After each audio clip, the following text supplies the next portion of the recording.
Hi dear students, 12th board exam பக்கத்தில் வந்துட்டோம். நம்ம எல்லாருக்குமே இந்த எக்ஸாம் ஃபியர் இருக்கும். அதை எப்படி ஓவர் கம் பண்ணலாம் அப்படின்னு பார்த்தீங்கன்னா, ஃபர்ஸ்ட் திங்க் வந்து நம்ம எல்லாருமே ஒரு ப்ரிப்ரேஷன் பண்ணியிருப்போம், ரிவைஸ் பண்ணியிருப்போம். சில இதை வந்து நம்ம டாபிக்ஸை வந்து ரொம்ப பக்கத்தில் வந்துருச்சு, நம்மளால் அதை வந்து கவர் பண்ண முடியலன்னு சொல்லிட்டு பேனிக் ஆகும். ஃபர்ஸ்ட் திங்க், நீங்கள் பேனிக் ஆகாதீங்க. ஸோ நீங்கள் எந்த இதை ரிவைஸ் பண்ணலை, ப்ரிப்ரேஷன் பண்ணலையோ அந்த சிலபஸ் அந்த டாபிக்கோடைய அவுட்லைனை கோத்ரூ பண்ணுங்க. அவுட்லைனை கோத்ரூ பண்ணாலே நம்ம எக்ஸாம் பேப்பரில் ஓரளவுக்கு மேட்ச் பண்ணி நம்ம கான்ஃபிடென்ட்டாக எழுத முடியும். எக்ஸாமுக்கு முதல் நாள் வந்து கண்டிப்பாக ஒரு 7 hours வந்து நீங்கள் நல்லா தூங்குங்க. எக்ஸாம் ஹாலுக்குள்ளே போகிறதுக்கு முன்னாடி 1 glass ஆஃப் வாட்டர் கண்டிப்பாக குடிச்சிக்கோங்க.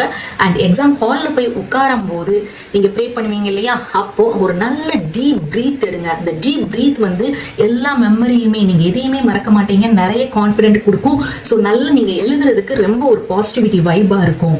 நெக்ஸ்ட் ரொம்ப முக்கியம் என்ன அப்படின்னு பார்த்தீங்கன்னா, கொஸ்டின் பேப்பர் கொடுத்த உடனே கொஸ்டின் பேப்பரை பார்த்துட்டு பேனிக் ஆகாதீங்க. ஸோ கொஸ்டின் பேப்பரில் உங்களுக்கு எந்த கொஸ்டின்ஸ்க்குலாம் ஆன்சர் தெரியுமோ கடற்கடன்னு எழுத ஆரம்பிச்சிருங்க. தெரியாத கொஸ்டினோடைய ஆன்சரை ஸ்பேஸ் விட்டுங்க. அப்படி பண்ணீங்கன்னா டைமை வந்து நீங்கள் கீப் அப் பண்ண முடியும். ரொம்ப முக்கியமானது, என்ன கொஸ்டினோ அதுக்குரிய கரெக்டான அந்த நம்பரை நீங்கள் வந்து போட்டு அதுக்கு ஆன்சர் எழுத பாருங்க. அதே மாதிரி கொஸ்டினை ஒரு தடவைக்கு 2 தடவை நல்லா ரீட் பண்ணிட்டு ப்ராப்பரான கரெக்டான ஆன்சர் எழுதுங்க. ரொம்ப முக்கியம் என்னன்னா, நம்மளுக்கு கொஸ்டின் பேப்பரில் அவுட் ஆஃப் சிலபஸ்ல இருந்து கொஸ்டின் கேட்டிருந்தாங்கன்னா அந்த கொஸ்டினையும் அட்டென்ட் பண்ணுங்க. கண்டிப்பா உங்களால ஜெயிக்க முடியும். கான்ஃபிடென்ட்டும் பாசிட்டிவ் வைபோட இருங்க, மாஸ் பண்ணுங்க. நீங்க கண்டிப்பா நல்ல மார்க் எடுப்பீங்க. ஸோ அதே மாதிரி நம்மளுடைய சேனலையும் ஃபாலோ பண்ணிக்கோங்க.